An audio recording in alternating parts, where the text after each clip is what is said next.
ولولا كلمة الفصل لقضي بينهم وإن الظالمين لهم عذاب أليم.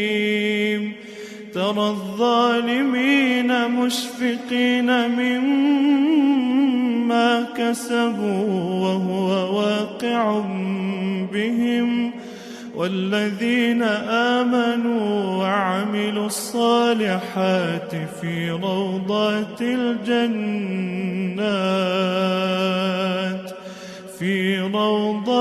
الجنات لهم ما يشاءون